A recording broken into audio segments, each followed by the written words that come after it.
If I hand you a sheet of paper and I say, write down the things that don't hurt your back, and now write down the things that do hurt your back.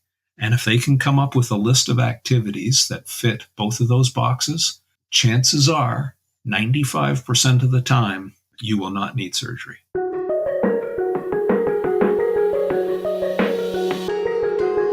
Hey everybody, Mike Matthews here from Muscle for Life and Legion Athletics, and welcome to another episode of my podcast.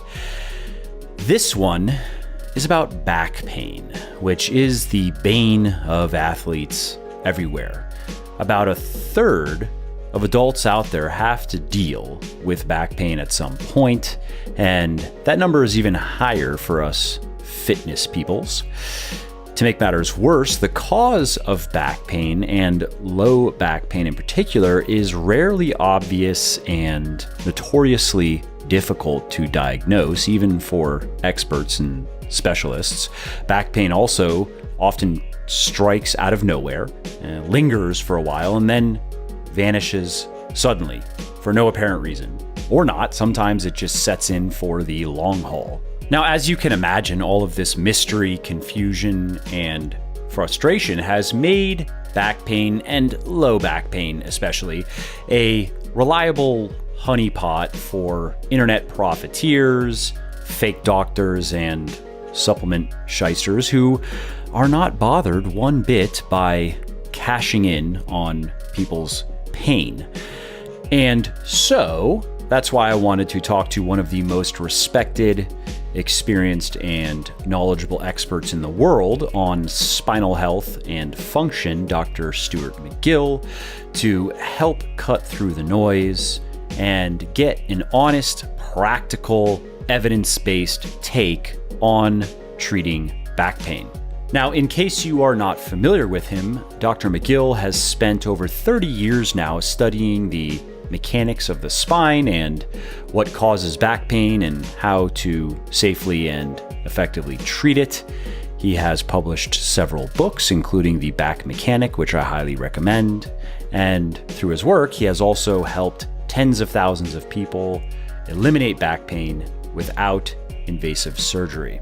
In this discussion, Dr. McGill and I start more or less from square one, and then we start diving into the nitty-gritty details and address a whole host of questions, some of which I get asked fairly often, including, is back pain always caused by structural damage? Can you have structural damage without pain? How do different forms of exercise affect the health of your back? How common is degenerative disc disease? What can people do to self-diagnose and heal their back pain? When is surgery a good idea, and when is it unnecessary, and more? The bottom line is, by the end of this podcast, you are going to know more about the real science of back pain than 95% of your fellow lifters, and more than many doctors and personal trainers as well. This is where I would normally plug a sponsor to pay the bills, but I'm not big on promoting stuff that I don't personally use and believe in, so instead I'm just going to quickly tell you about something of mine. Specifically, my flexible dieting cookbook, The Shredded Chef. Now, this book has sold over 200,000 copies in the last several years and helped thousands of men and women get the bodies they really want, eating the types of food they really love, which is why it has over 700 reviews on Amazon with a 4.5-star average. So if you want to know how to build your best body ever without having to follow a boring, bland, overly restrictive bodybuilding diet, and if you want 125 of my personal favorite recipes for building muscle, losing fat, and getting healthy, then you want to pick up The Shredded Chef today, which you can find on all major online retailers like Amazon, Audible, iTunes, Kobo, and Google Play. Now, speaking of Audible, I should also mention that you can actually get the audiobook 100% free when you sign up for an Audible account, which I highly recommend that you do if you are not currently listening to audiobooks. I love them myself because they let me make the time that I spend doing stuff like commuting, prepping food, walking my dog, and so forth into more valuable and productive activities. So if you want to take Audible up on this offer and get my book for free, then simply go to www.bit.ly bit.ly.com/free TSC, and that will take you to Audible. And then you just click the sign up today and save button, create your account, and voila, you get to listen to The Shredded Chef for free. Alrighty, that is enough shameless plugging for now, at least. Let's get to the show. Professor McGill, thanks for taking the time to come on the show. I really appreciate it. Oh, thanks, Mike. I'm looking forward to this chat. Yeah, me too. You are one of the often requested guests. That's actually why I reached out, because I ask people here and there, hey, who should I have on the show? And you are somebody that many people have brought up. So here we are. Oh, fabulous. So obviously, I want to get you on to talk about the types of things that you talk a lot about, and specifically to address a few different things that I'm often asked about that I have done my best to inform myself on and to give people solid practical advice on, but I am not at your level of understanding of these things. So I thought it'd just be a great opportunity to hear your thoughts and hear, in some cases, your advices to people who are running into certain issues, particularly revolving around back pain and, well, I guess we could say joint pain, but particularly with back pain, how it relates to certain exercises and surgeries and so forth. Yep, terrific. So the first thing that I want to get your thoughts on is how pain, and we can stick with the back or just joints in general, doesn't necessarily mean structural damage, because that is one of the first things, of course, that people assume if they tweak something in the gym or just have some sort of chronic condition, that there must be some sort of structural problem. And if they could just fix that, and again, the fix would have to be a structural kind of mechanical fix, the pain would go away. Well, Mike, that's a huge question. I can only take a spine position on this because that's really where my expertise lies. So let's talk about, does back pain always mean structural damage? Can I just reframe the question a little bit that way? Perfect. Okay. Well, as I said, that's a huge question. And I'll start off by saying, yes, it's true. There may not be structural damage, but I'm going to have to riff back and forth and take different viewpoints to really cover the waterfront on this one. We have to quantify damage, pain, and give it some interpretation so we can discuss this. And it's really important because it impacts the listener's behavior. You've already identified it. What should they do if they have pain? And do they have to do something that is a structural intervention? But it also really affects behavior of clinicians, coaches, physios, chiropractors, sports med docs, etc., who interpret pain patterns. And then they've got to decide whether the pain is muscular or it might be tissue-based, it might be behaviorally based. So the context of all of this really matters. So if there is pain, that you might find this controversial, we usually do find some level of tissue disruption. We have a little bit of a different or unique perspective from our work over the years of running the spine clinic and the two laboratories. We created damage, measurable damage in spine tissues, and then we imaged them. So we did this on cadaveric spines. So the imaging, whether it's CT, X-ray, MRI, is really poor at picking up the damage. But then we had the advantage of dissecting the spines after, and all of a sudden we saw all sorts of micro damage that had gone unrecognized in the scan. So this really questions the assumption that, there's no quantifiable damage.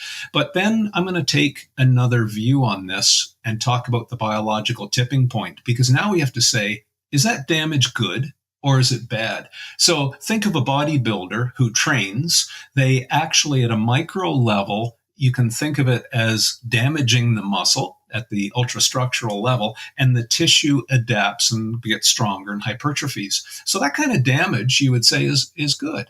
Well, let's take a power lifter now who does deadlifts or heavy squats. You'll notice the bodybuilder typically trains, say, 3 days a week, and then each day of rest between the training days are the days of adaptation. That's when they adapt and get stronger. But a power lifter or a strongman type of athlete really couldn't do that. They might do heavy deadlifts or heavy squats on one day, and then they have to take 5 days off because it takes that long for the microfracturing that's occurred under the end plate in their spine due to that heavy load. It takes 5 days for the new calcium and magnesium ions to really scaffold in with the chemical bonds and get a good hold. So you see, a radiologist might say, oh, you've got sclerotic end plates, not realizing that that person is a highly trained power lifter, and that damage is actually a positive adaptation. And in fact, they couldn't be strong and, deadlift 500 pounds or squat 1,000 or whatever it is without that kind of cumulative damage that triggered the appropriate tissue adaptation. But, we just discussed a tipping point. Is it good or is it bad? I need to know a lot more details about the person, the exposure, the load, the volume, the rest cycles to really blend the art and science to give a very specific direction to a person.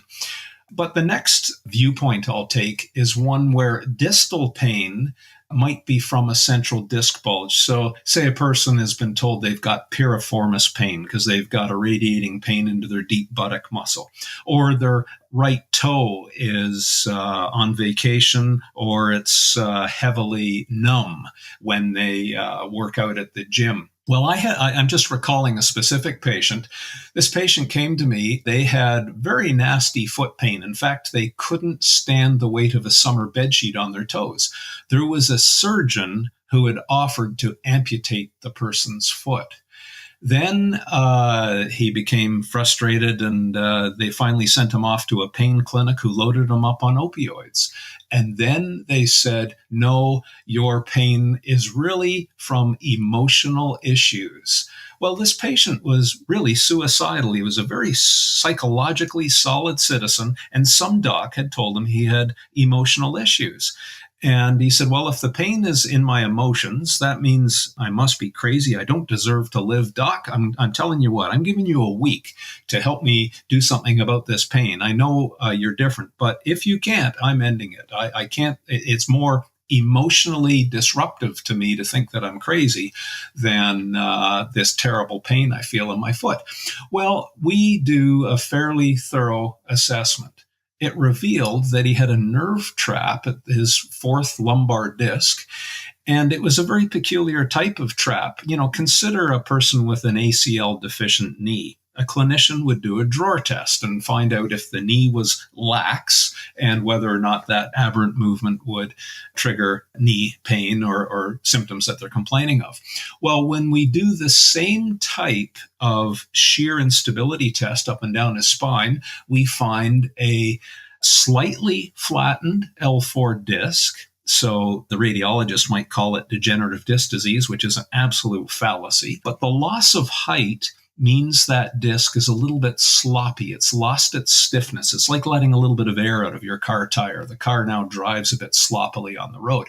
And when he did specific movements, very specific movements, there was a shearing micro movement across the disc that had lost a little bit of height, and it trapped the nerve root going down to his right foot. We showed him a muscle bracing strategy that was a bit unique for him, but we found it very quickly, and it immediately stiffened the joint and took the nerve trap out of it. So the clinicians that had seen him, no fewer than a dozen, all declared he had nothing wrong. He had no structural damage at all, because that type of damage couldn't be seen in a static image, whether it was an MRI or a CT. But when you watched his spine move through video fluoroscopy, which is a real-time moving X-ray, you would watch the spine and the segments, one vertebra move with respect to the other, and then at the instant of that nerve trap, the joint would shear just a couple of millimeters, and that's what trapped the nerve. So there's another example where normal imaging and the diagnostic triage would assume there was no tissue damage, when in fact there was, in fact, quite extensive damage. I had a patient just last week who came in complaining of when she moved her back a certain way, it triggered a headache and face numbness. And then she got neck pain and back pain and leg pain. Anyone would reasonably conclude that she had a bit of a bizarre psychological overtone to all of this. But then when we did a thorough exam of tension in her neural tract, I pulled it one way, say towards her head. It caused many of the symptoms I just described. And then I did it again with no pain. Then I pulled the neural tract caudally down towards her feet, away from her head. First cycle, all of those triggers she reported. And then the second cycle and third cycle, all the pain was gone. So as it turned out, she had nerve friction. There was no visible tissue damage. And it turned out a little bit later, all this nerve friction, it was actually caused by her just starting off now with ankylosing spondylitis. So all this was missed by all of the clinicians who told her you don't have any structural damage. And my students over the years know me well enough that if you can't find the pain trigger, you better go look again, because there's usually something that is the trigger. And then, of course, central processes can modulate the pain intensity and whatnot. To keep going with this idea, let's turn that question completely around. You said, does pain always need structural damage? Well, can there be net damage with no pain? Absolutely, there can. Take the disc. So your spinal disc, when you're a young person with no history of physical overload, there are no nerves inside the annulus or the disc. Now, people will cite papers and say, oh, well, the outer third of the annulus is innervated. No, it isn't. That's only in people who've died, and they look at their spines and they measure the ingrowth of nerves, because a normal, healthy disc contains such high hydraulic pressure throughout the day inside the nucleus that it kills any nerves or internal sprouting of arteries or veins, etc. It's a very pristine kind of a disc. But over time, with little micro damage to the end plate and whatnot, there's a little bit of loss of disc height, a little loss of pressure. Now, all of a sudden, nerves and vascular sprouting can take place, and nerves start to grow into the disc from the outer layers growing inwards. So now you're actually developing the hardware to sense pain. But the very first time that person is getting a disc bulge growing, they don't have the hardware to sense pain.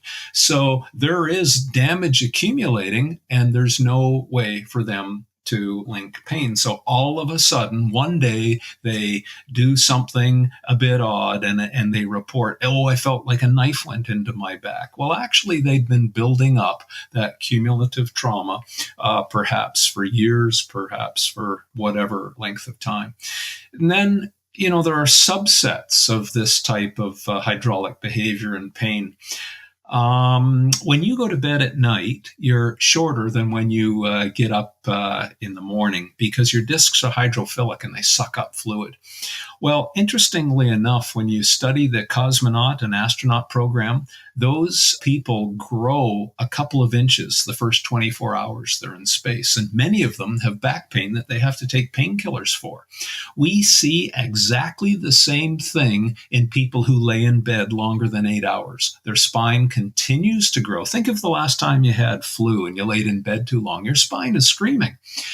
So now let's take an intervention. You might have someone who says, it's not good to lay in bed, get up and walk around, and let's do some precision-based exercise prescription.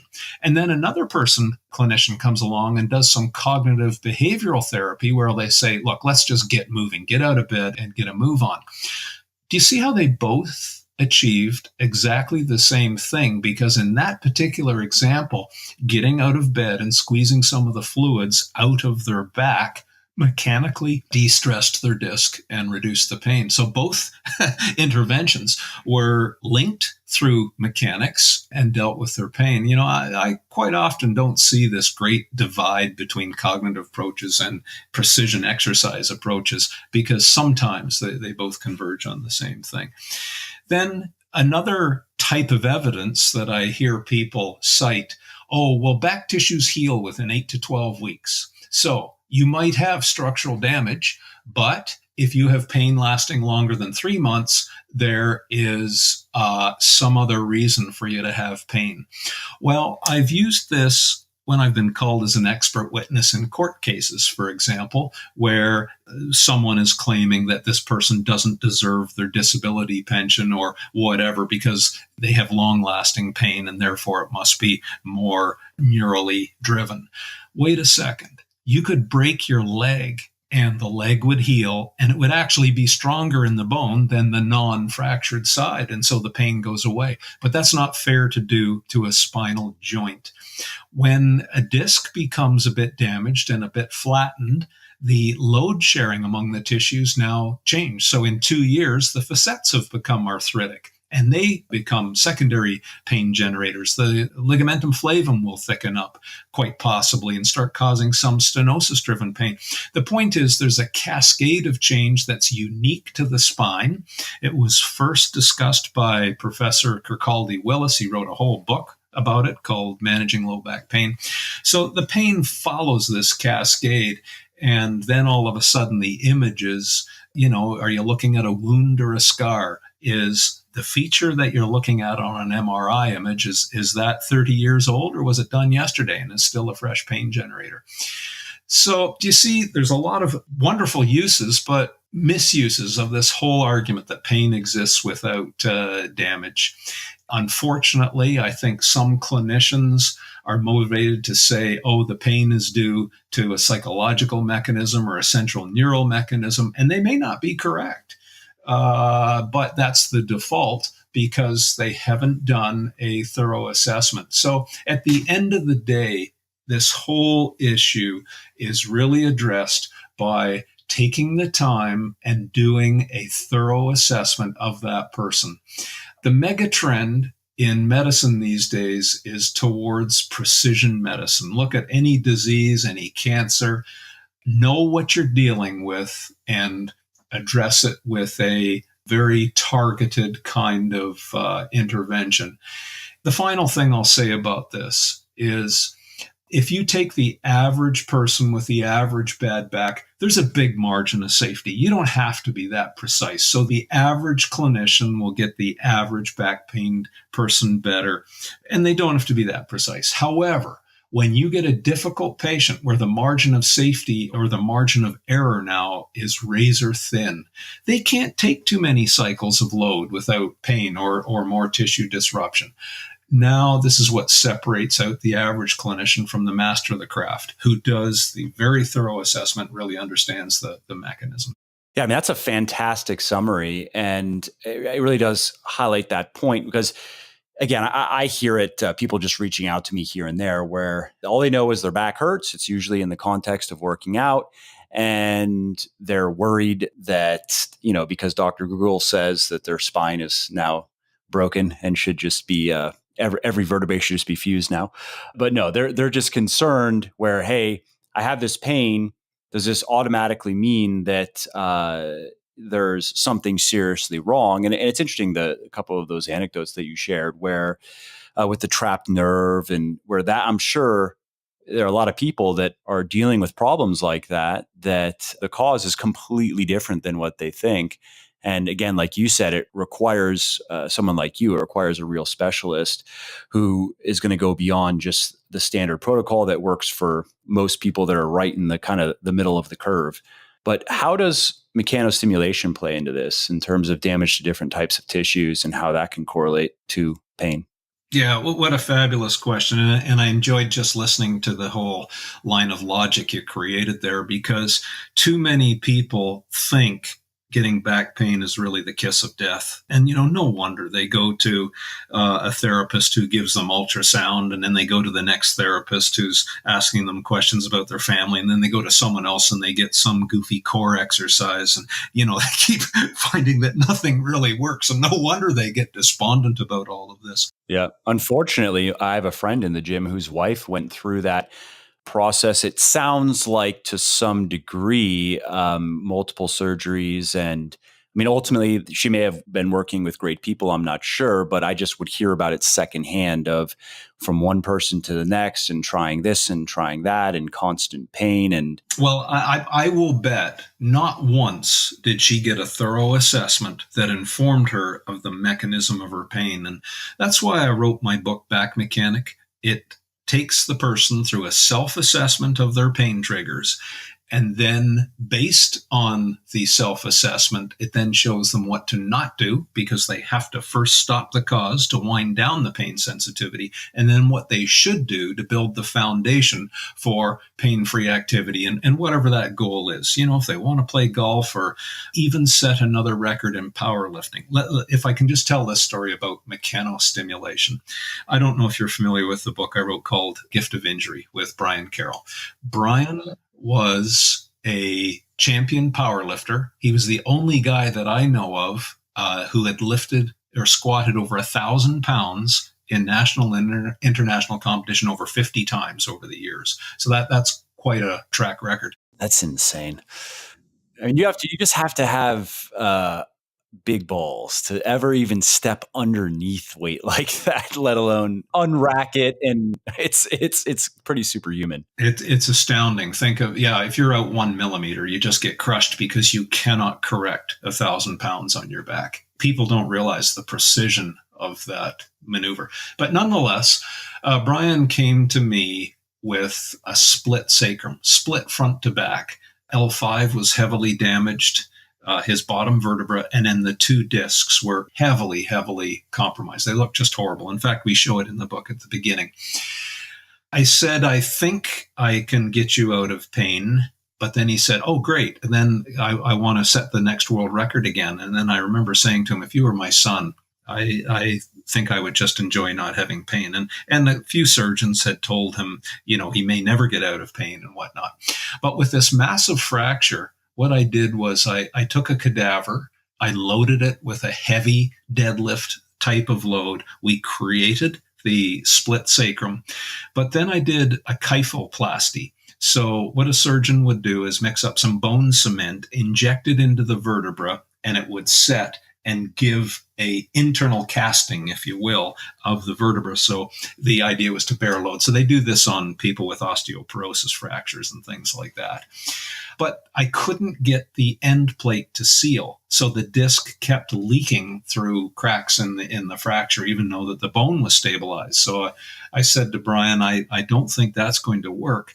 We're going to do some bone stimulation, which we had some knowledge of from mechanostimulation. So some people think, their body is in this state of deterioration. Some goofball clinician who should know better told them they had degenerative disc disease. There is no such thing. They don't have a disease and they're not degenerating. Quite the contrary. Their body is in the continual state of adapting and healing. It's just no one had shown them how to facilitate that healing process. That's interesting. That's a key point actually for people listening because again, that's a common concern. And I hear it fairly often, mostly from people, I would say, in the 40 plus crowd, and understandably so, because it's something they just hear about and they just assume just that no matter what they do, pretty much everything in their body's falling apart. Their metabolism's falling apart. Their lean mass is falling apart. Their joints are falling apart. Please, we've got to get clinicians and radiologists stop using these so destructive terms such as degenerative disc disease. Let me get back to Brian because it will show you the power of understanding the mechanism. And then when you target the so-called damage with precision intervention, magic happens all over again. So Brian Recall had this massive fracture. I'm just going to explain how bone heals. So if you took a long bone, say in your forearm, and you bent your forearm until the tensile side of one of the arm bones fractured, it would fracture in tension. So bone, when you stress it, is a piezoelectric crystal. It develops a charge where the strain is the highest. That charge sucks and attracts free ions of calcium and magnesium, the fundamental building blocks of bone, and then it scaffolds in to grow bone around the area of the highest stress. So with Brian, I knew there was no real surgical way to close in the fracture. So we filled it in by doing bone callousing. He would stimulate the bone by doing, say, a suitcase carry with a kettlebell, and then he would take 5 days off and let the scaffolding take place. Now, can you imagine an athlete of his caliber? I said, now do that for a year. Now, he was professional enough that even though the pain went away very quickly, I gave him a few simple stabilization exercises that are described in Back Mechanic, and he would do the carry and the load and the walk once every 5 days. If you look at the MRI image of a couple of years later, you won't see the fracture. It's all filled in, the discs have remodeled, and the vertebra has remodeled. That's the power of mechanostimulation. So the body is trying to heal itself. It just needs to be guided the right way just a little bit. Wow, that's amazing. Oh, and just to put the icing on the cake, he then went to the Arnolds, the competitions in Columbus, where they have bodybuilding and powerlifting and weightlifting and some CrossFit games and all that sort of thing. He went and won the Arnolds the following 2 years. Wow. Squatting, by the way, well over 1,000 pounds once again. So there you go. That's awesome. That's a great success story, because before he came to you, what were other people telling him his options were? I mean, you had mentioned briefly that it was like, yeah, you might be in pain for the rest of your life. And I'm sure they were saying you could forget about squatting anything ever again. Yeah, your life is basically over, because he defined himself as a world champion powerlifter. He came out of a surgical consult with the doc not really giving him any hope, just more despair and really inappropriate wording of his diagnosis. Brian sat in his car with a semi-automatic pistol in his lap, wondering whether to pull the trigger. And that's chapter 1 of the Gift of Injury book. So that's where it starts. It was kind of fun because he held my feet to the fire on that one. When I first said to him, I think we can get you out of pain, but I would advise you to find other things to do than to try and set the world record again, given this massive fracture history. But he said, no, I want that next record. And I said, well, if you get the record, we'll write a book about it. So he held my feet to the fire and came back to me a couple of years later and said, okay, let's do the book. But the thing about Brian was I had no idea the man can write. So that first 2-page, I'll send you the book if you can give me the address at the end. Yeah, I'd love to check it out. But it is emotional. But that's where the book starts. His life was over, and he came and rebuilt his physicality, because that's who he was. He fought his way back. Yeah, that's so cool. And just for everybody listening, in case you haven't caught, it's The Gift of Injury is the name of the book for anybody who wants to. It's just Gift of Injury. There's no the. Okay, so The Gift of Injury. You know, Mike, we've done this with many UFC fighters, hockey players, NFL players. I mean, that's what we do. We restore a lot of athletic careers. Not always. We do fail as well. But this is facilitated by understanding the nature of the tissue damage so that we can create mechanostimulation. People will argue, oh, well, the cognitive behavioral approach is very important. And it may very well be. But so often I can't distinguish between the two, because to steal a person's dream really affects their physicality. To tell someone that they have a degenerative disease when in fact they do not, it's only the clinician was too intellectually lazy or their profession has not evolved. I mean, I'm really sending out some heavy indictments here. You know, and people blame it on the opioid crisis. The opioid crisis, who gives them the opioids? You know, right. It's clinicians who are failing in providing an intervention to address the very specific pathway of that person's pain.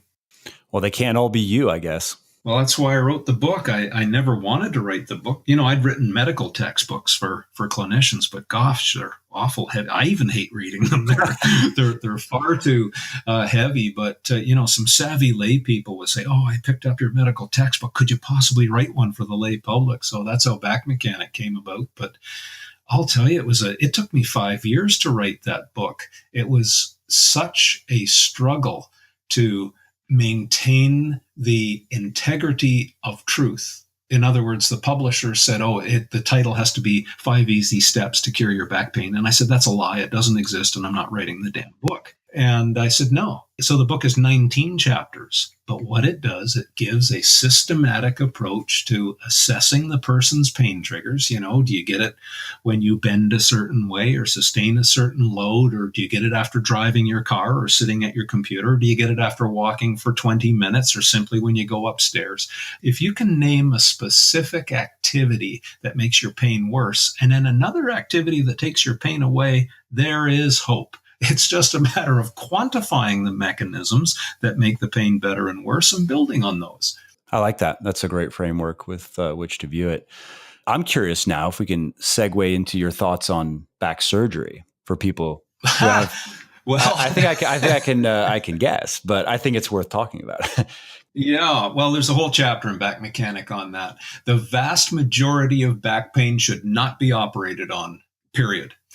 Why does most surgery, when it does work, why does it work? Well, sometimes changing the anatomy works, but the surgeon better be darn sure that the tissue they're going to change is the pain generator. Sometimes it isn't, even though on the MRI it might look as though it's a bit odd.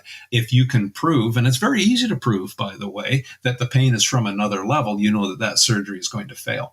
But here's the interesting thing that I hope, if anything, your viewers or listeners who are told, you've tried all these things, nothing works, surgery is the last thing. It is not. Surgery often works because it's forced rest. Now, think of what I just said. I will get a patient who comes in and say, I have to go and ride the elliptical. That's kind of a scary thought, honestly. Well, it is. They're addicted. Some of them are addicted to exercise. So they'll say, I have to ride the elliptical for 20 minutes every day. Otherwise, I'll murder my husband or something like that. And I'll say, fine. I'm going to play a game with you. I'm going to call it virtual surgery. And I make a big deal of it. I make them kneel down on one knee and I touch them on the shoulder with a wooden dowel or maybe a kettlebell or something like that. And I'll say, there, you've just had surgery. Now, you cannot go to the gym tomorrow and ride the elliptical. You will spend intervals in bed. You're going to get up and go to the toilet.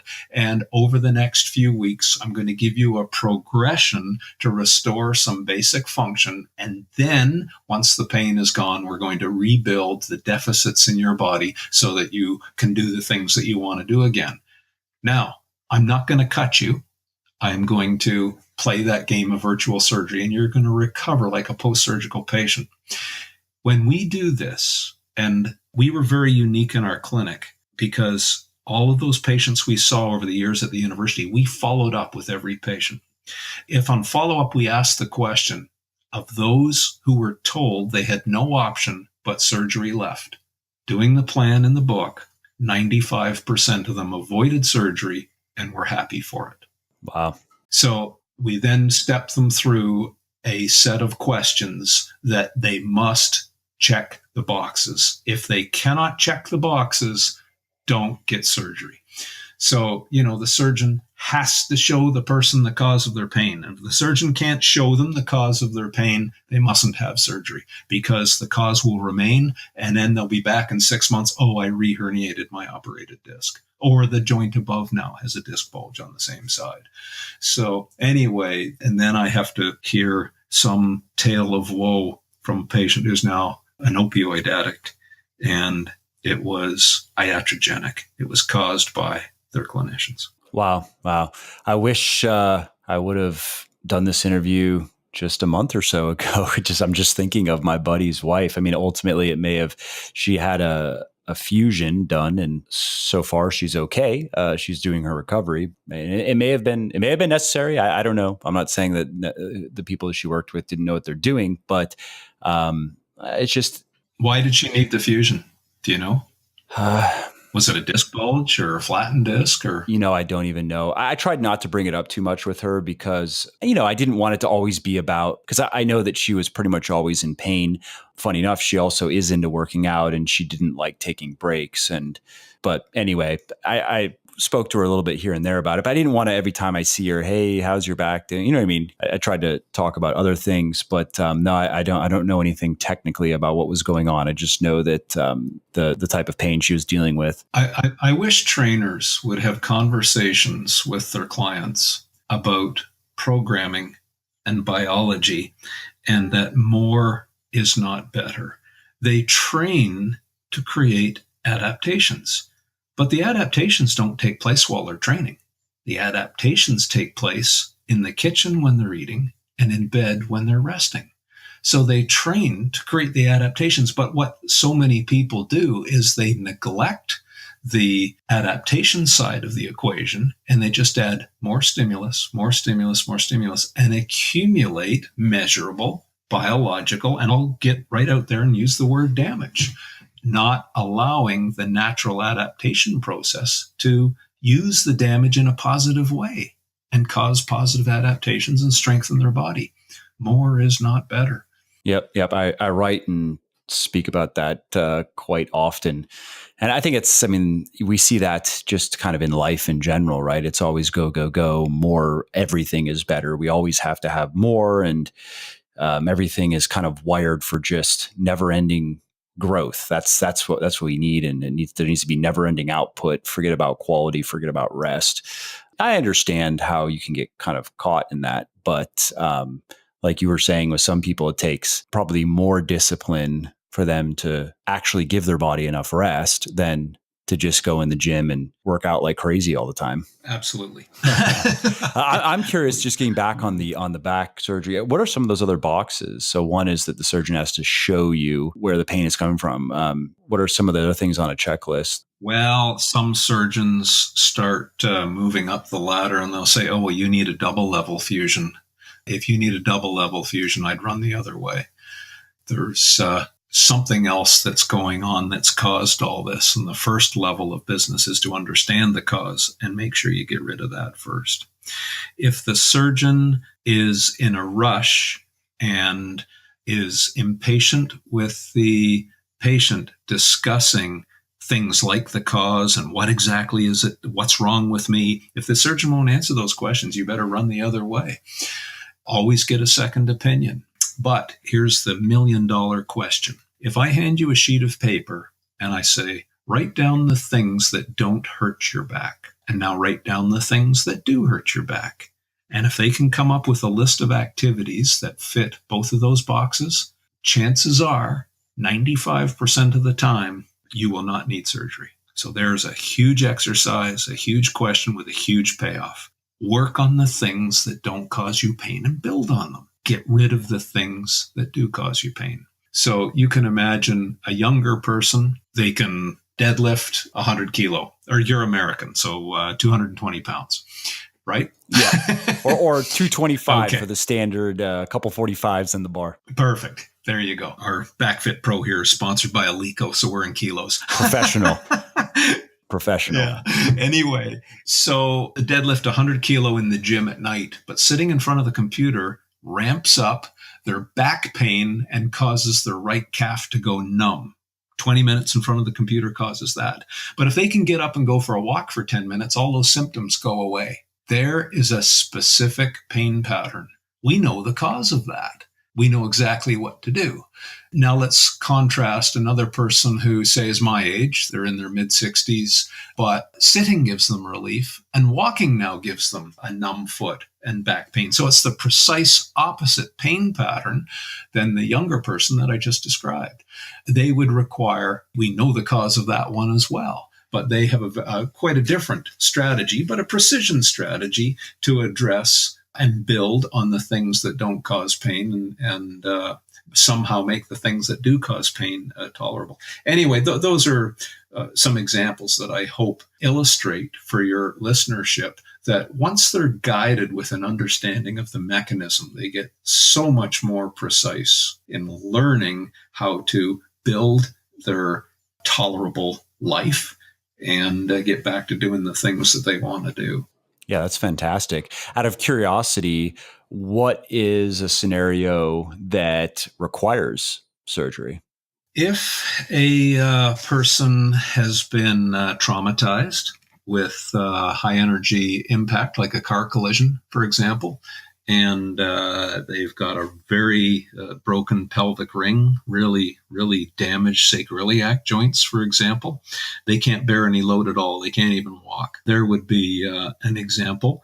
Another one might be where someone has a really nasty disc bulge. It's really trapped a nerve root. It's unrelenting. We can't get the nerve to slide once again with neurodynamics. There has been a steroidal cocktail injection, very precisely injected at the pinch point. Most of the time, they're not precisely injected, but anyway, say they were, and still you couldn't get a nerve slide, and it's gone on for a couple of months. There is a really good risk to take. It's targeted. You know exactly what you're dealing with. Go in there. But the next question is, what caused that disc bulge in the first place to trap the nerve root? And if the surgeon doesn't show the person, which almost all the time they fail to do that, then the person might come back in a few months saying, oh, I've reherniated my disc. Now we're into second surgeries, and now the risk suddenly went way up of an optimal outcome. Interesting.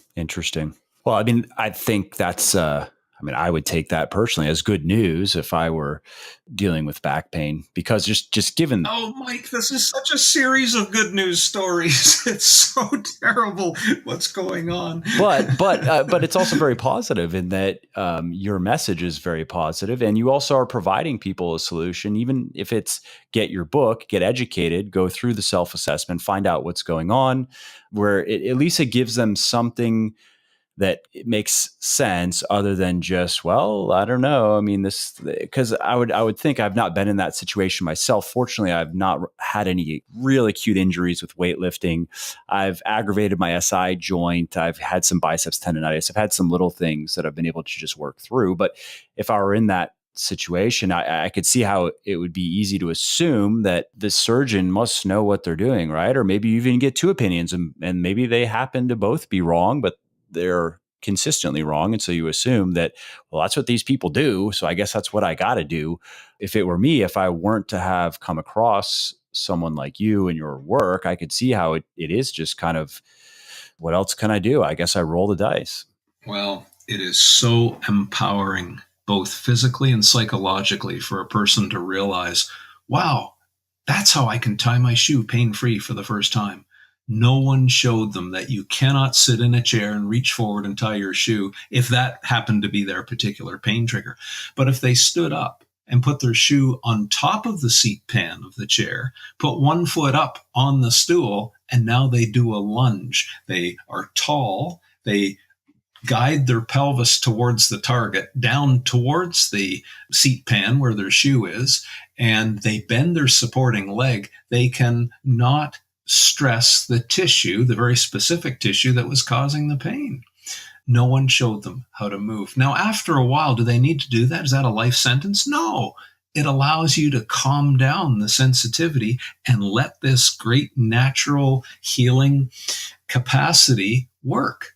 But, if you hit your thumb with a hammer all day long, after day 3, your thumb's you just lightly touch your thumb and you'll scream. Well, this is the condition of some people's backs. Take the damned hammer away, let your thumb settle, and then all of a sudden, now can you imagine, I'm hammering my thumb, and now some clinician says, oh, let's do exercises for your thumb.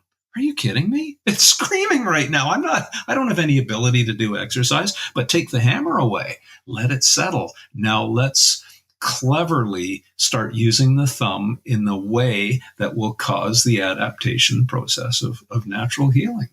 Yeah, that's a great analogy. Or in the case of your previous patient, let's just cut the thumb off. Let's just cut the foot off.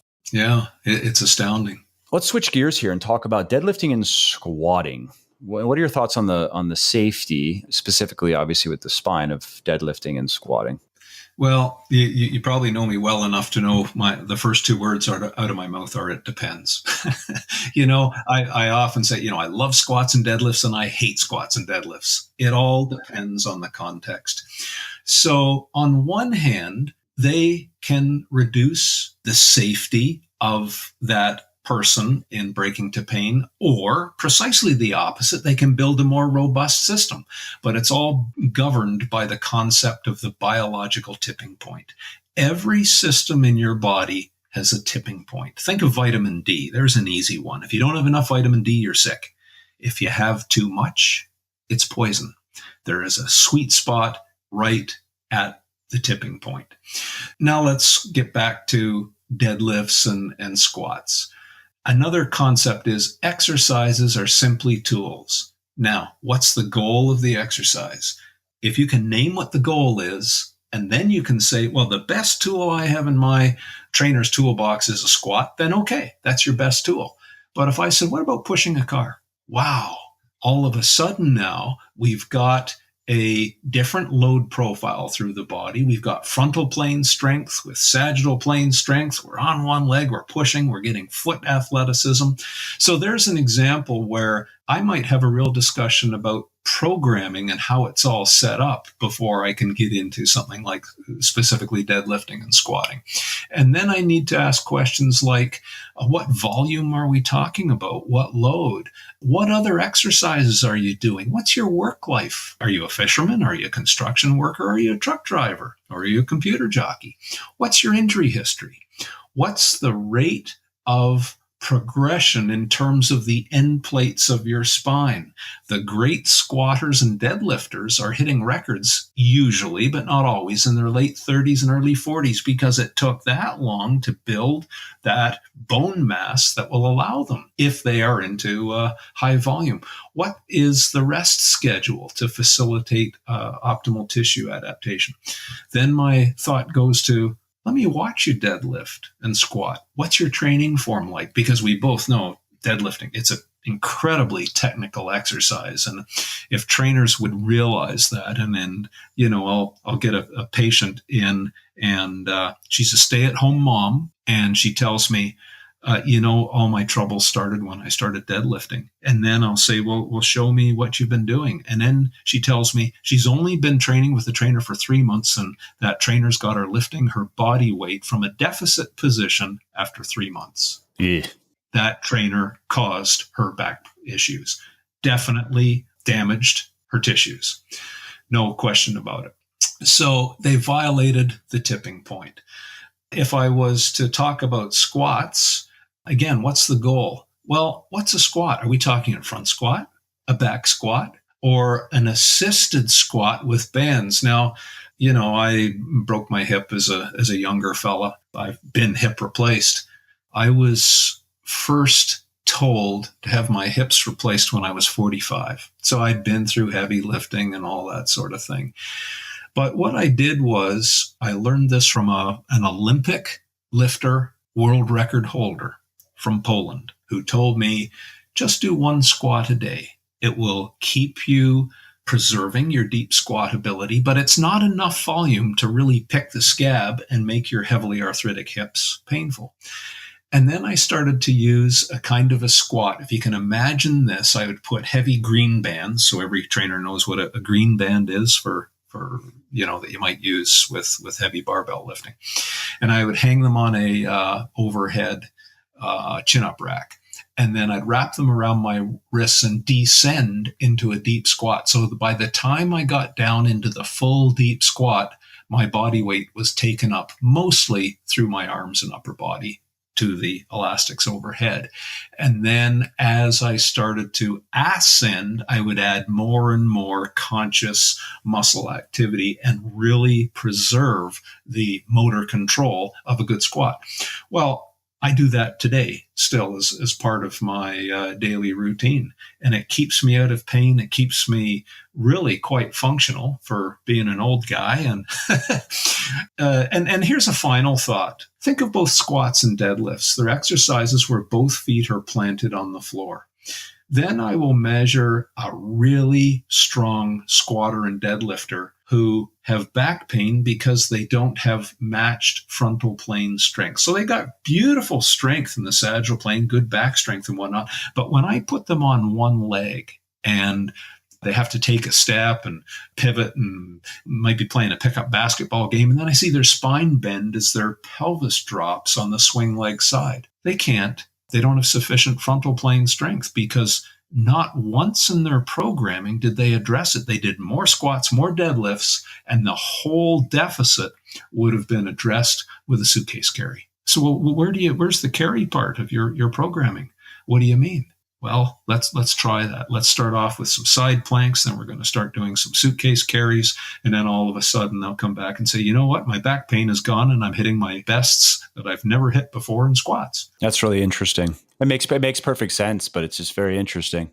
Yeah, aren't these, you've been really thoughtful in these questions, I must say. Yeah, I like to give it some thought before. When I have people like you are willing to take their time, I try to make the discussions as interesting for both me and you, and also as beneficial to the listeners as possible. And so again, in this case, I was fortunate in that these were questions that I had I get fairly often, and so I'd say that my listeners probably did the work for me there. But I mean, you've been sharing a lot of really, really great wisdom and some very practical stuff too, which is fantastic. To that point, actually, I have a question on back to the deadlifting and the squatting in terms of safety for the average person who doesn't have any major issues. I think it goes without saying that if performed correctly, and let me also give the context of, and really I'm just talking about most of my readers and listeners and followers. Again, like I told you before we got on the recording here, is I have a lot of people in their 30s and 40s, fair amount in their 20s as well, everyday people, in most cases, no major injuries or issues, who want to get fit. They want to be strong and they want to have above average musculature, and they're going to be in the gym 3 to 5 hours a week.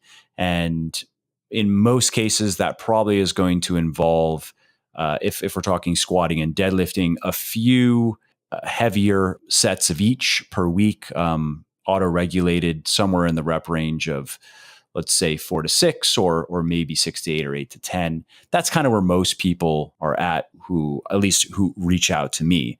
And so for those people, I think it's fair to say that there's nothing inherently wrong with doing that, which that might sound silly to you, but again, I mean, I understand where this is of people reaching out to me because they hear things like just black and white, oh, squatting and deadlifting are terrible for your spine, and yeah, you can get away with it when you're young, but over time, you're just going to be causing yourself more and more problems. That's what people hear often.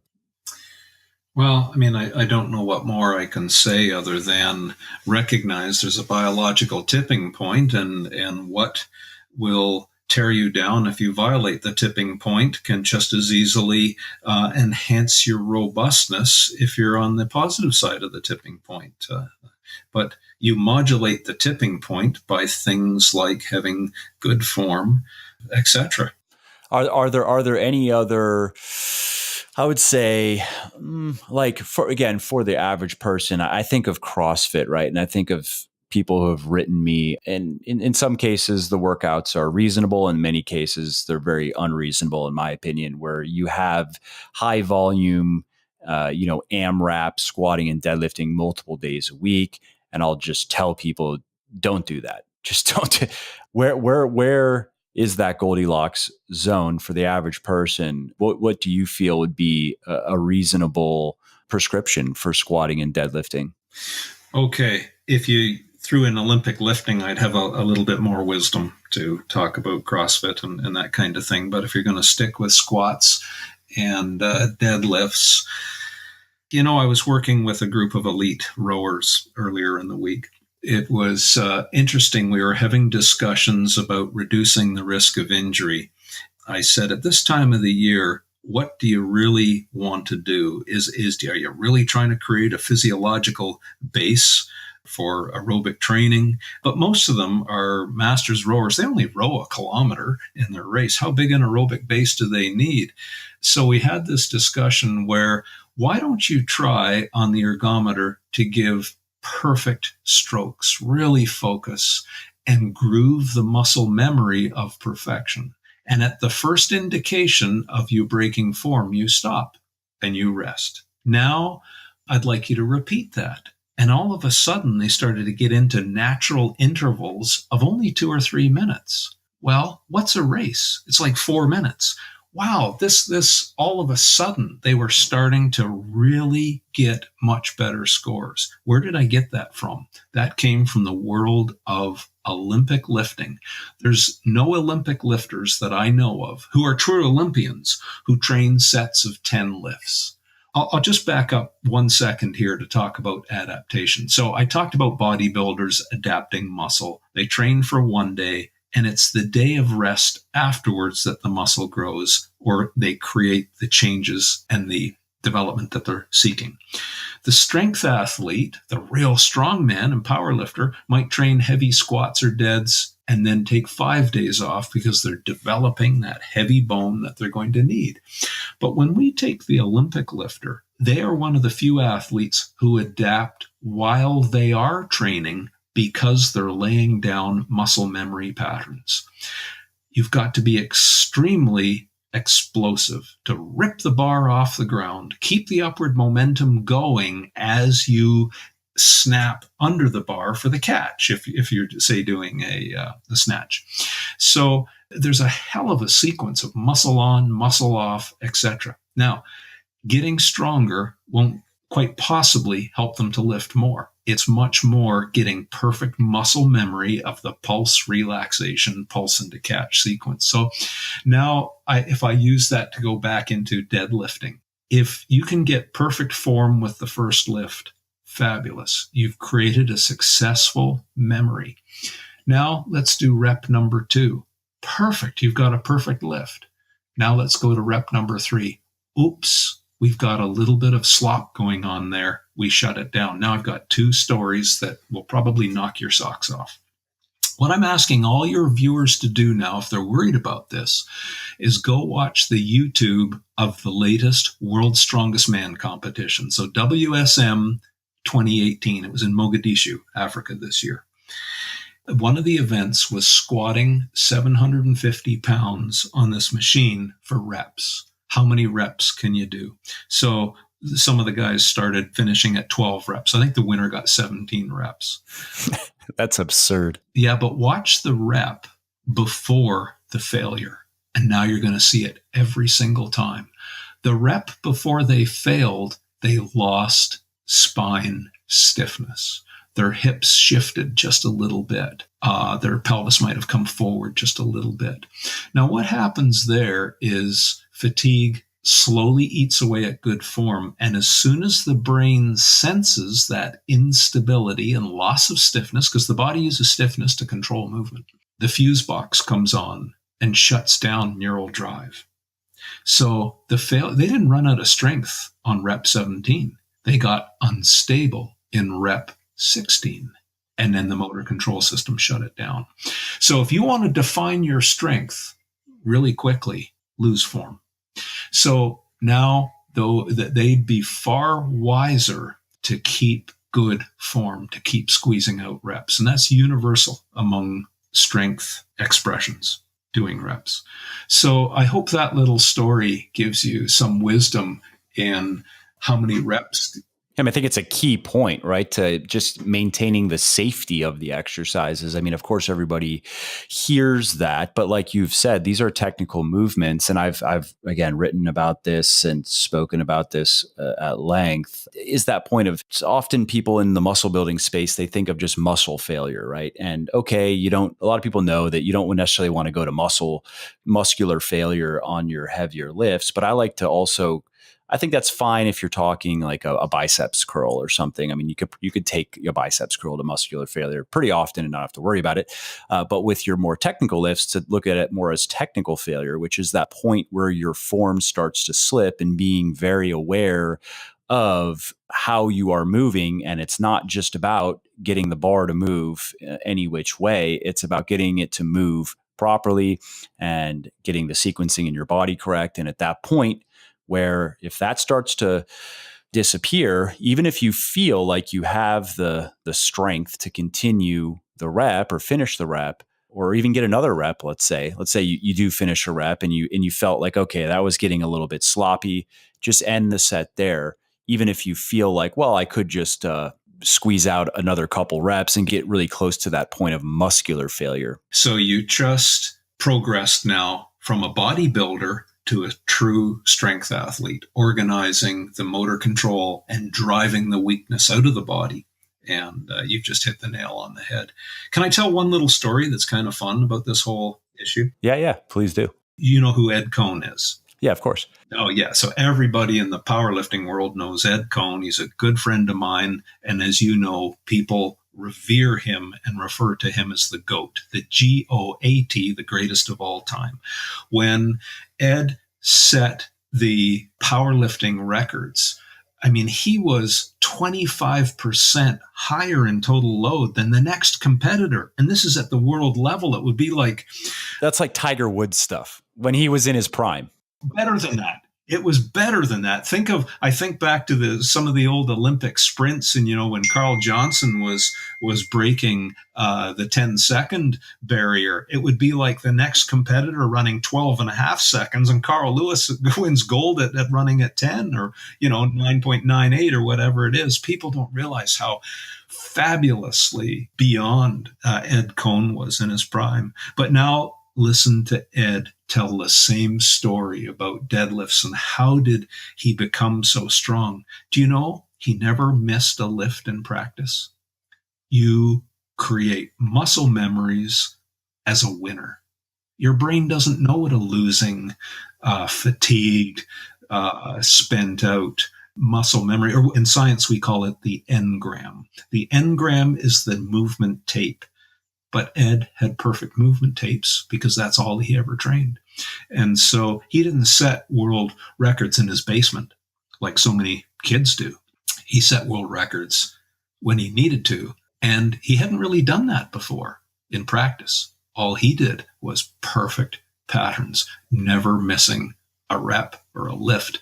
And when he was getting tired, he would interval train it. He'd back off and let those adaptations take place. Anyway, there's a little bit of wisdom and some nice stories from the pros. Who another friend is Bill Kazmaier, world's strongest man for the first 3 years. And I had the great privilege of awarding a lifetime achievement at a conference I was at to Bill Kazmaier. And I told the story. I'd measured some of the techniques that Bill used when he was younger and competing to train the neuromuscular compartments of his erector spinae. So, Bill, how did you get the fabulous back strength that you developed to set the world record in raw powerlifting and all this sort of thing? Because I knew his techniques, challenging the motor units on neuromuscular compartments and getting them written down in the engram in his movement tape up and down his spine. And then he said, Stu, I only knew what worked. And that was my introduction to giving him the award. It's been a fabulous back and forth for where a guy like me would measure in the laboratory in the clinic what the mechanisms were and how you would go about creating optimal strength. And then we have the world's strongest man who was just doing it.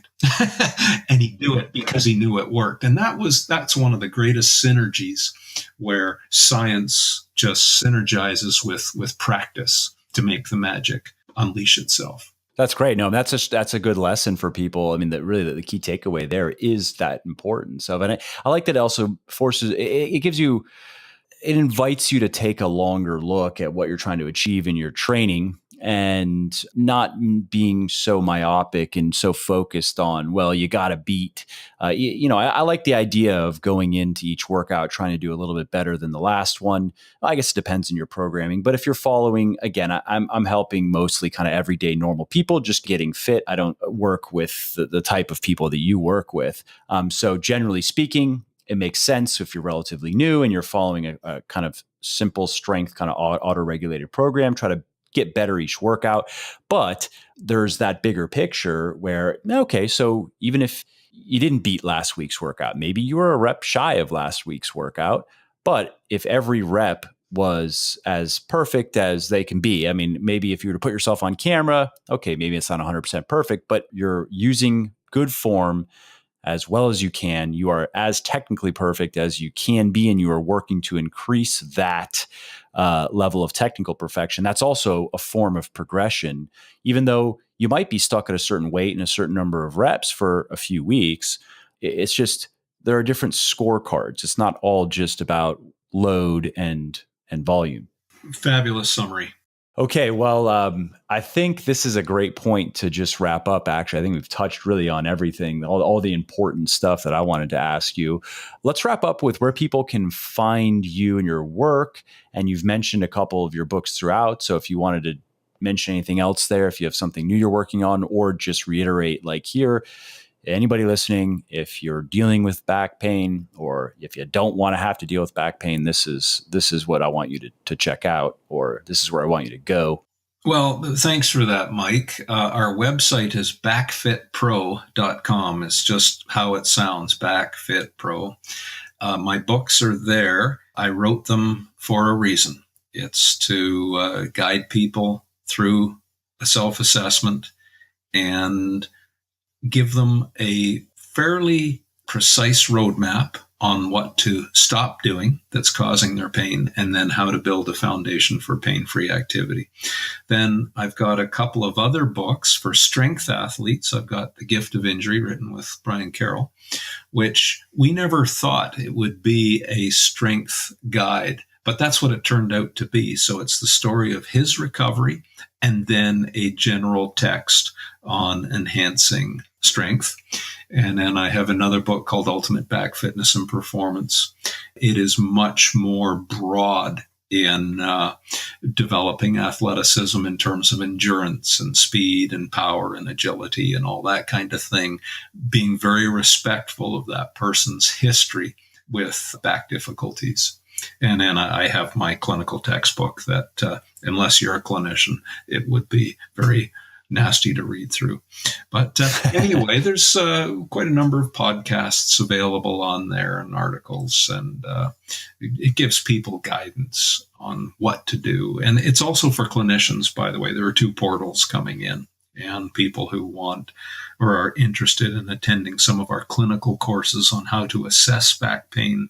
We have a trainer's weekend for those wanting to retain their clients with back pain and not losing them, and certainly don't create new back pain people as well. That's great. Backfitpro.com. And that's like the central hub, it sounds like, to everything. You know, it's funny, Mike, I'm not a social media person. And in fact, I really have some difficulties with what goes on Facebook and Instagram and some of these things. And when I see some of the advice and guidance by people who've not created one Olympic medal in their lives, it's very concerning to me.